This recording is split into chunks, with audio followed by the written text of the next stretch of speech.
Good evening. We're so glad you could join us tonight for our fireside chat with Mr. Perry. I'm Patty Brooks, and it's my pleasure to be the moderator of our fun evening here. I've got some great questions you guys have submitted, so let's do this. You ready? Ready. Okay. Number one, why have you decided now is the right time to retire? Well, I think, in every career, there's a time where you feel like you've accomplished a lot of things and you've given a lot of yourself to an organization like Lake Hill. And it's time for your family to have a turn. And, Virginia, my wife, has tolerated me going to lots and lots of activities over the years. And it's really time for us to have some time together and be at a little different pace than what's required to be headmaster of the school. It's been a glorious, fun run. But I just think that, if I can give the school a little less time and give my family a little more time, I'll feel as though I'm at a point where that works better for me. 46 years at the school, so it's a pretty long time to spend at one place. So it's time for me to branch out a little bit in the home front and a little less in the school front. Hopefully, at some point, we'll be able to announce that we're doing a few things for the school, but not in a supervisory role or a directing role, but hopefully working on the endowment and some things like that, probably from an office here in this building. So that would be kind of the plan going forward, I hope. But really just a point in my career, I've worked since I was 10 years old, and now I'm a lot older than 10, and it just seems like probably enough doing it every day as long as you can do it all day long. And so I was just ready. It was time. The school's in a great place. We finished our other campus on the main campus, and now we have some, fine tuning to do and some endowment to do to secure the school for long term. So it was just time for the next person to take a chance. When I look at the four guys I got to watch before me be headmaster, they didn't get to do it very long. So I think I've had a good run, a good lengthy time of doing really good work at a great place.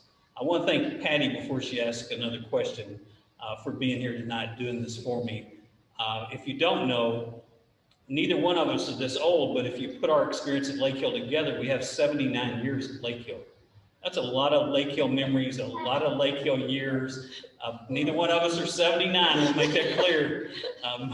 But when you add us together and how many years we've been at the main campus together, really it adds up to 79 years. That's remarkable in any organization, whether it's a school or a company.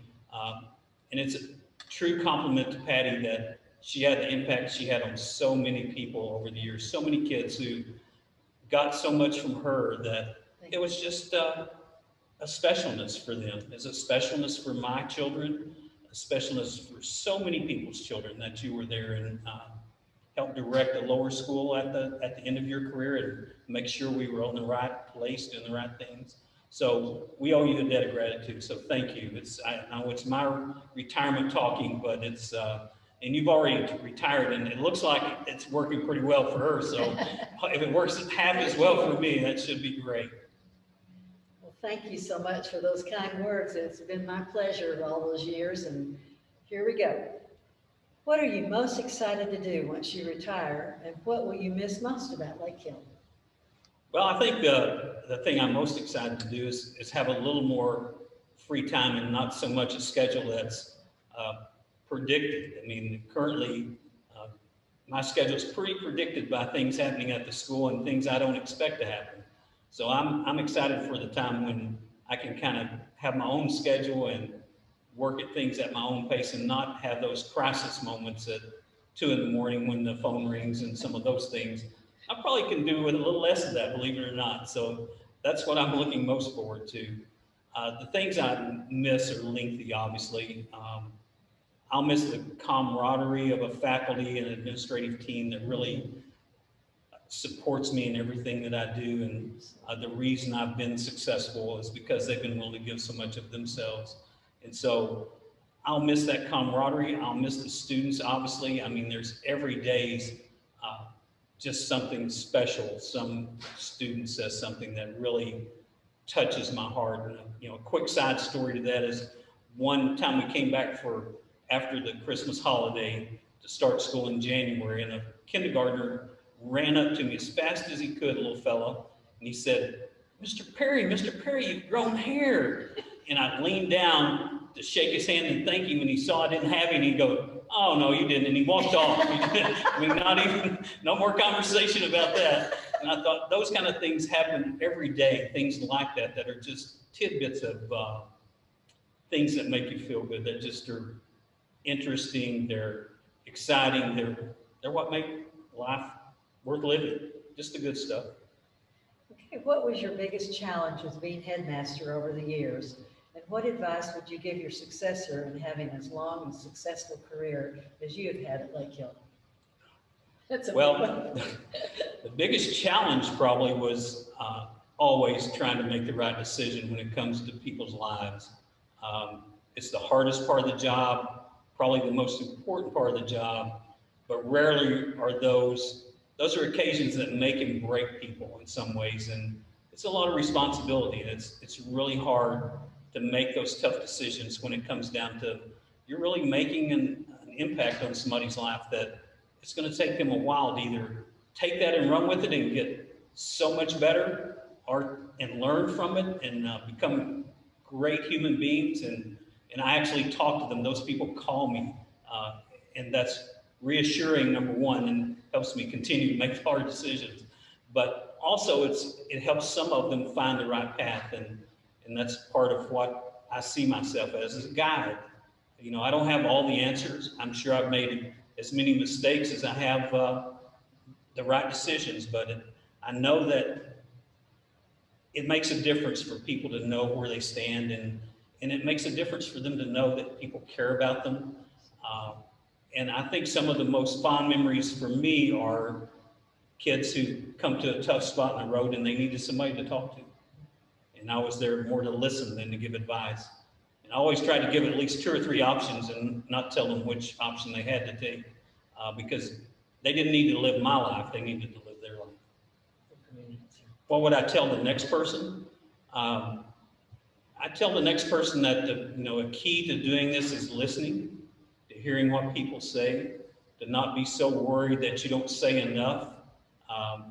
Just know that what you say is meaningful, and think about it before you say it, and to look at kids first and say, what's going to be the best thing I can do for this young person today, or adult, if it's a teacher or an administrator.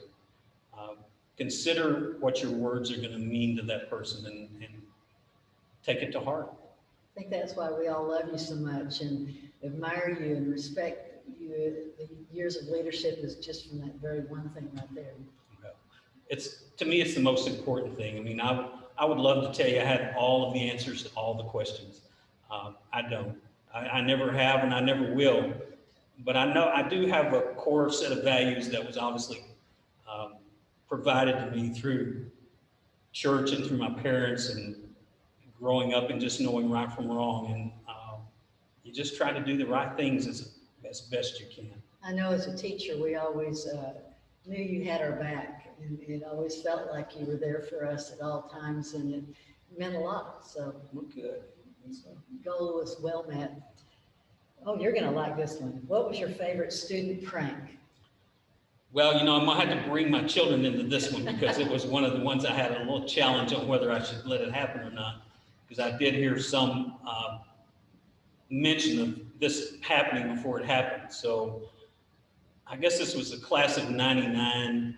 A couple of people in the class, including my son, decided that'd be a really good idea to borrow a pig from a farmer in Rockwall, Texas, and let it go in the upper school hallway when that used to be the upper school. And this was a young pig. And so they let it go. And you can imagine with all these people, it's going room to room, squealing, carrying on, scared to death.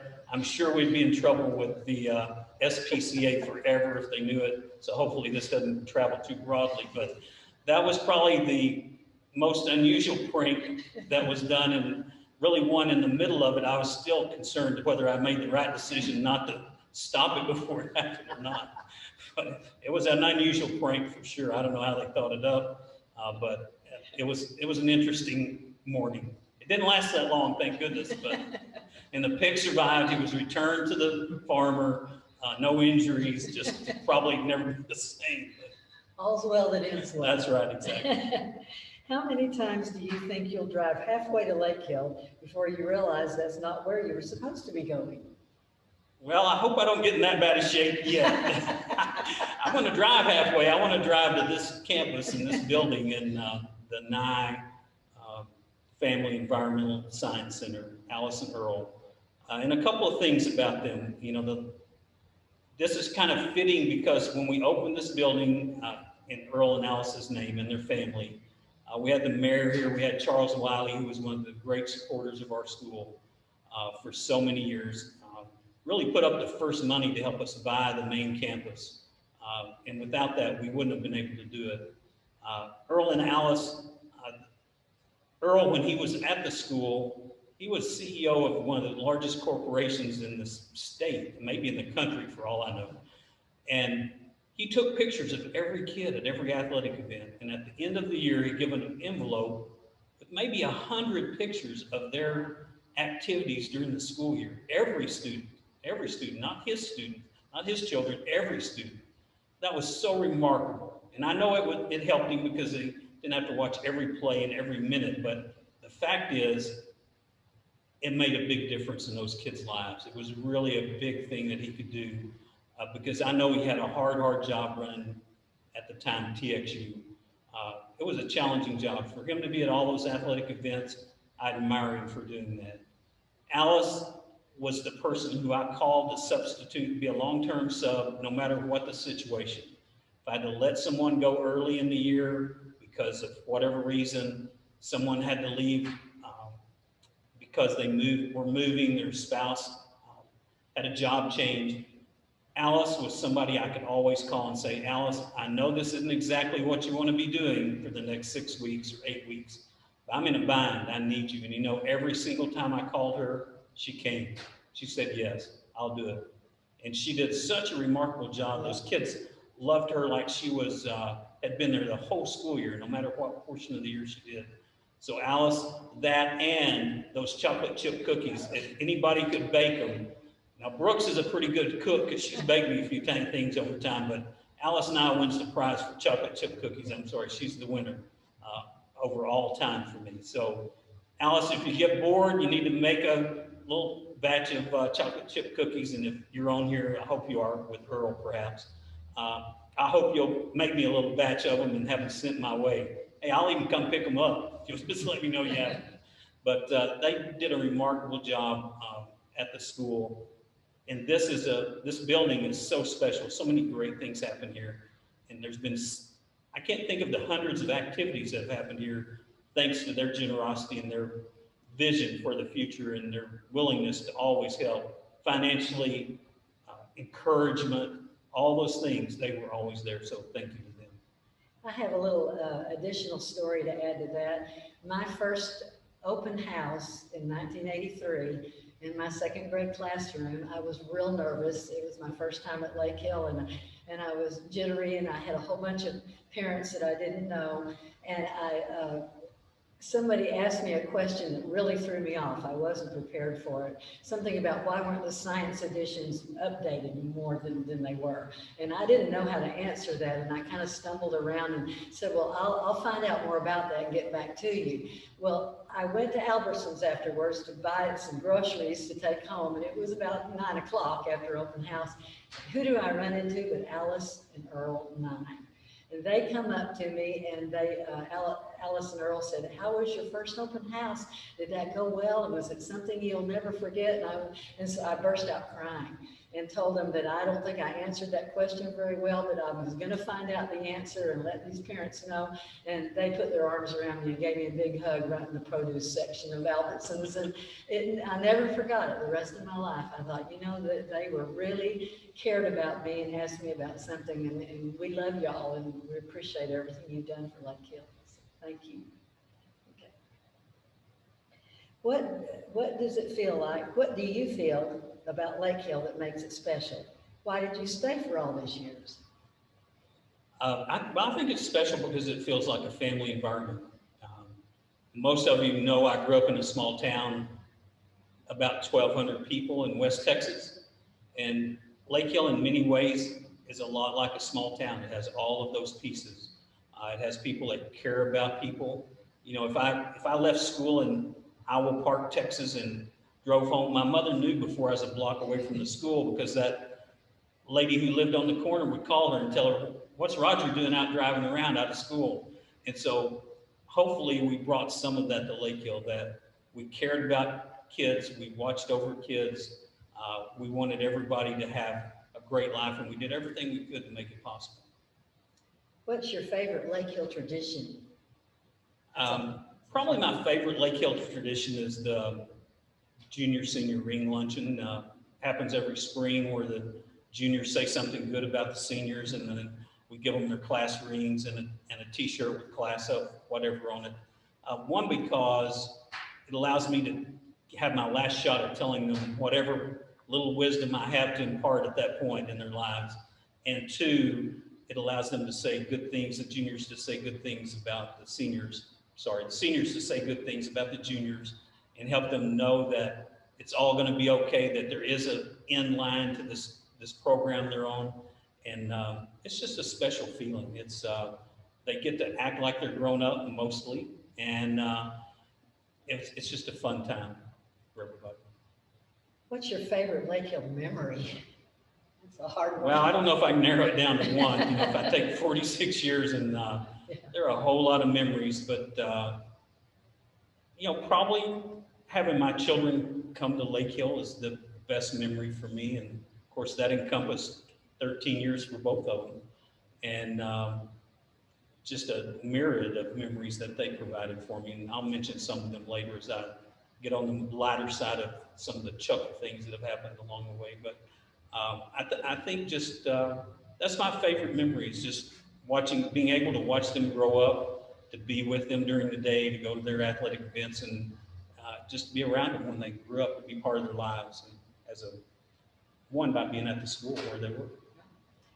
Out of lower school projects like the Invention Convention, Trip Around Texas, Living Wax Museum, which one did you enjoy the most, and why? I think I enjoyed the kindergarten rodeo probably as much as anything else. Probably because they're so excited they get to dress up in their Western gear. And for the last, I don't know, quite a few years, one of our teachers, Milana Burks, brought a saddle and a pretend horse for it to sit on, and they actually get to try to rope this steer head that's laying down on the ground off the saddle. And for me, there's nothing quite like it, to see their enthusiasm and the excitement they have when they get to do that. Okay. Of all the sporting events and the athletic things at Lake Hill, do any of those memories kind of pop out to you as being significant you'd like to talk about? You know, there's so many of them. And I think everybody would expect me to say, you know, the big wins and the times where the championships won and things like that. But I really have enjoyed probably watching kids just get better at what they do, no matter where they start from. It's where they finish, and the fact that they can actually play those sports, they can have an opportunity to be there and do that maybe not many places in the country could they have that experience.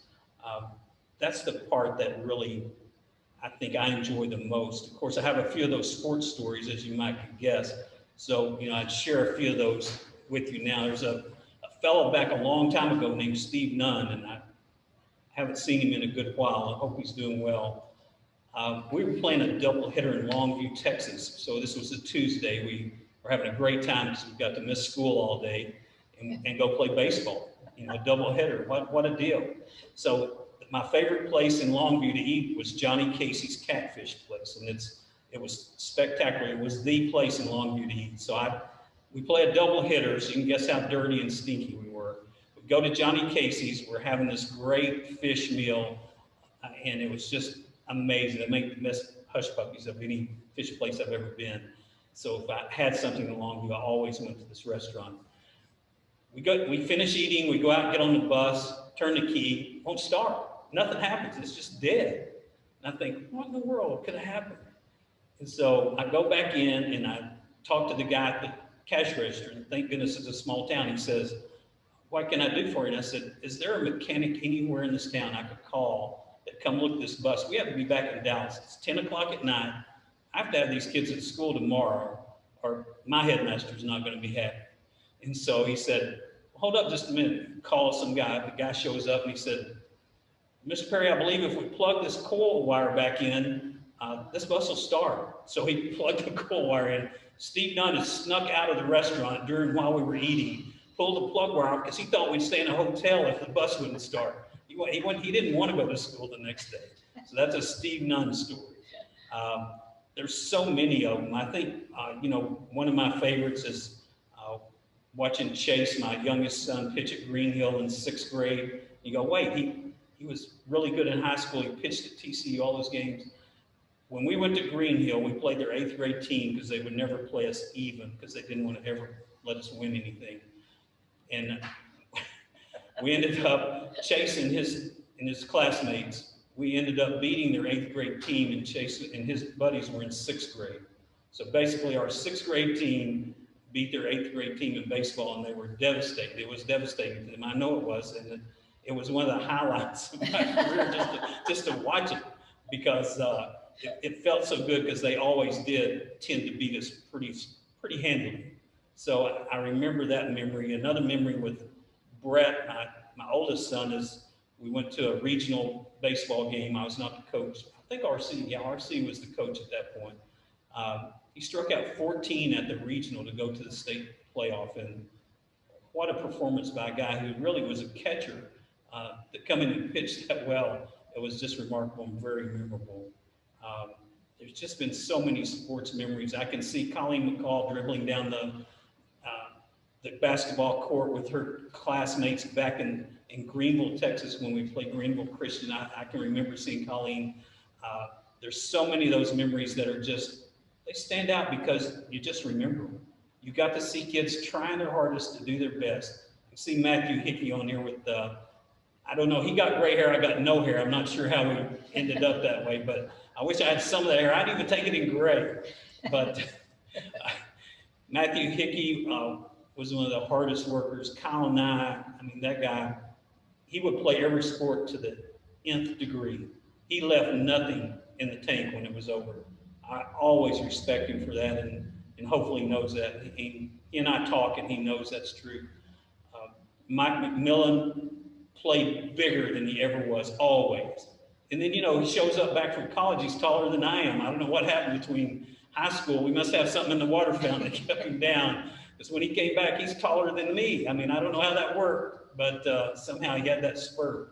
There's so many of you, and it's hard to not name all of you. I can't see everyone in the little squares, but those I've picked out. I know Brad Robinson gave everything he had. What a treat to have him. What a treat it is to have him on our board of directors. Athletics has been a fun thing, just like all the other activities we do. Some of the performing arts things are just as remarkable to me. Some of those young students who gave such wonderful performances of confidence and really, I think all of you know my specialty was not performing arts, and they were really easily pulled me in to watch them play, to do their plays. It was really, truly remarkable. Okay, how many students have come back to teach at Lake Hilton? I think we've had about, between 6 and 10. Really a great compliment for us, for them to come back and want to do that. Amanda Raspberries, they're currently teaching Latin for us right now. Great person, had a wonderful career as a student, and then came back and is now doing her thing and calling out carpool numbers every day at Lower School Carpool and trying to help us there. So it's fun to watch them, and it's fun to watch them grow up. It's fun to watch really all of you grow up. And no matter whether you're working at the school, or I just hear things about you, or you talk to me, or we run across each other, it's fun to watch you mature and become the adults that you are. Absolutely. Who was the first alumni child to attend Lake Hill? Well, believe it or not, it was Crystal Joyce. So I don't know if many people know that name, but Unless, I had Crystal in my yeah, oh, second you grade did? class. Yes, I did. Unless somebody on here can tell me I'm wrong, that's who I think it is. Her dad was John Pierre Joyce, and he was in the class of 77. Crystal was in the class of 99. And so she's the first graduate, at least, of a Lake Hill graduate. So it'd be Crystal. Okay. Good And second she's grade. now in LA doing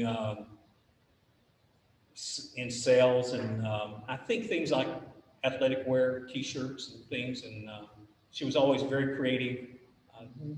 And Jean-Pierre, I'm not sure where he is, but he might be close to my age now, so there's no telling.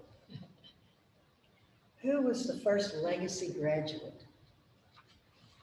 Well, I guess that would be her because she graduated and he graduated. So, but we've had quite a few. Pam Dabbs had a couple come through there, and Colleen's had one actually. Yeah. There's a bunch of them. There's a whole bunch of them. It's so gratifying to watch, and it's to be part of their families for that whole span of life. It's to see the children of children who were once children at the school. Carolyn Howard and her siblings, and then Claire. What a treat! Just like a gift, true gift to me. I remember the day in second grade when Colleen came to look around. I believe her mom and dad were with her, and she was looking at Lake Hill to put Matthew and Tyler there. And she looked around my room, and we talked about lower school and all of that. And then, lo and behold, I had Tyler McCall in my class, and then came along little Matthew. And so it was good memories with those returning kids. And Matthew's graduating this year. We won't have a McMillan McCall in the house. So we're gonna, I guess we'll just have to have Colleen start taking classes over again. Okay, do you know how many couples met at Lake Hill and later married? Well, there's at least 4 of them. There may be more than that. I tried to think through some of that earlier today, and there's at least 4, and that's one of the most interesting things to me. I just thought of another one. So there's at least 5, and I'm not going to name them because I'll get in trouble because I'll forget one of them for sure, and I'll truly be hounded by that for the night, not by them but by myself. So, the other thing is keeping a catalog of names for 46 years and trying to make sure you always have those in the right spot in the right decade at this point is a challenge. It is. It's a great challenge because you remember them somewhat randomly from time to time, and just puts a smile on your face. Okay, whatever will you do with all of your new free time?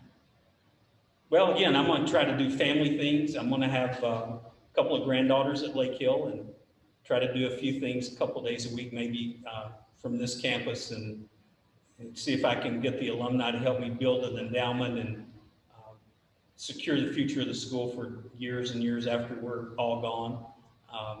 Because we've had a good almost 50-year run. Next year's the 50th anniversary. Hope to do some things with that as well. But mostly I'm going to spend time doing things that Virginia and I haven't had a chance to do because, like this Friday night, this year is probably the most unusual because I haven't had Friday night football games to go to. So she's been through 46 years of me going to Friday night football games, and it might be all right. I found being at home on a Friday night's not too bad while we've had the pandemic and not being able to have games. So I'm going to just spend a lot of time with family and try to get some things done that are just kind of been put on the back burner for a while that aren't critical things, but they're things probably I should get done, and it's really easier to get it done when you have time to do it rather than when you have no time. Okay, this is kind of the same. Now that you're retiring, what do you have planned next? Just sort of.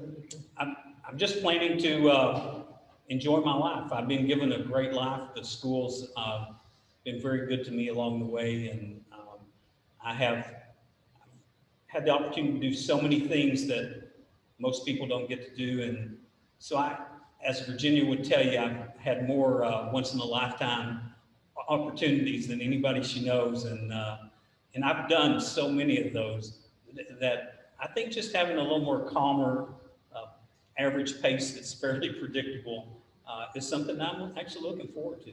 I think you'll really enjoy it.